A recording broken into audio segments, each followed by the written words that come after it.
হলদিয়ায় গেছিলাম একটা বিশেষ কাজে, সেটা না হয় নাই বললাম।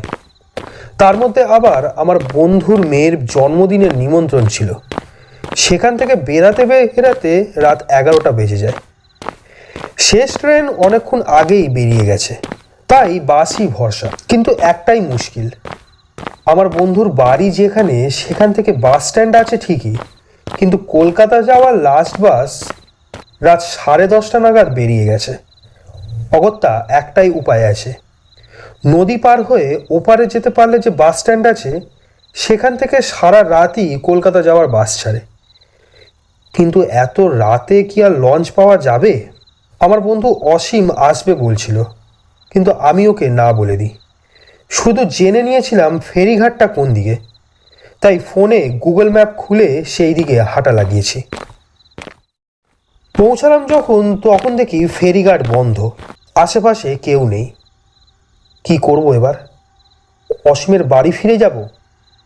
না, কি করব কিচ্ছু বুঝতে পারছি না। ফেরিঘাটে সম্পূর্ণ আমি একা। হঠাৎ পেছন থেকে একটা গম্ভীর পুরুষ কণ্ঠস্বর শুনতে পেলাম। কোনো সমস্যায় পড়েছেন?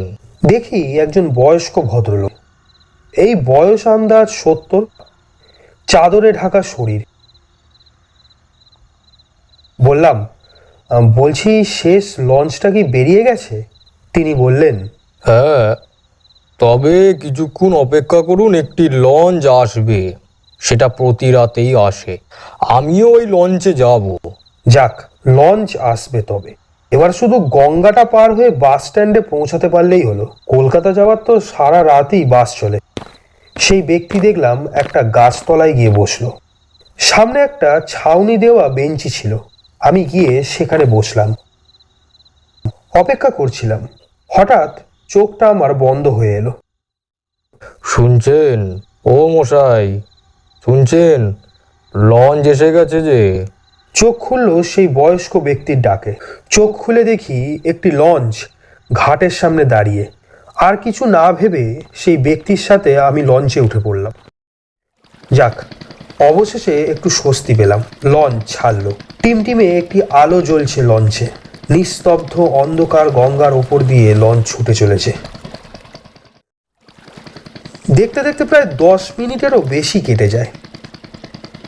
আমি সেই বয়স্ক ব্যক্তিকে বললাম, আচ্ছা কাকাবাবু, আর কতক্ষণ সময় লাগবে ফেরিঘাট আসতে? তিনি আমার দিকে তাকালেন, বললেন, এটা তো ফেরিঘাট যাবে না। বললাম, মানে? আমি তো ওপারে যে ফেরিঘাট আছে সেখানে নামবো। তিনি এবার একটু গম্ভীর কণ্ঠে বললেন, বললাম তো, এটা ওপারের ফেরিঘাটে যাবে না। মনে মনে ভাবলাম, এরা আবার ডাকাত দলের নয় তো? আমাকে সব হাতি নিয়ে গঙ্গায় ফেলে দেবে না তো? আমি উঠে দাঁড়ালাম, বললাম, তবে কোথায় যাবে এটা? তিনি বললেন, মৃত্যুর পর মানুষ যেখানে যায়, এটা সেইখানেই যাচ্ছে। লঞ্চে যে টিমটিমে আলোটা জ্বলছিল সেটা কেন জানি না নিত্যে জ্বলতে লাগলো। আর তখনই লক্ষ্য করলাম যে কয়েকজন লঞ্চে আছে তারা কোনো সাধারণ মানুষদের মতো নয়। যেন মনে হচ্ছে তারা কোনো জ্যান্ত লাশ। দু চোখ লাল রঙের, কারোর আবার চোখ দুটো সাদা। সেই ব্যক্তি বললেন, এ লঞ্চ থামবে না। মৃত্যুর পর আমরা যাচ্ছি জমালয়ে, আপনিও চলুন না। আমি বললাম, আপনি তবে মৃত? কি করব বুঝতে পারছি না। এই মাঝগঙ্গায় কার কাছে সাহায্য চাইবো? কেন জানি না আমার মুখ ফসকে বেরিয়ে গেল, কিন্তু আমি তো মৃত নই, আমি তো জীবিত মানুষ। আমার তো ছায়া আছে, এই দেখুন না। সেই বয়স্ক ব্যক্তি বললেন, কি, আপনি মৃত নন? তবে এই লঞ্চে উঠলেন কেন? না না, জীবিতরা কেউ এই লঞ্চে ওঠে না। যান, নেমে যান এক্ষুনি। বললাম, কি করে নামবো? এই মাঝগঙ্গায় কি ঝাঁপ দেবো? সেই ব্যক্তি চিৎকার করে বলে উঠল, এই লঞ্চ ওপারের ঘাটের দিকে কর। হঠাৎ লক্ষ্য করলাম লঞ্চটা ঘুরে গেল। আমি যেদিকে যেতে চাইছিলাম সেই দিকে সেটা এগোতে লাগলো। কিছুক্ষণের মধ্যেই দেখলাম লঞ্চ সেই ঘাটের সামনে এসে থামলো।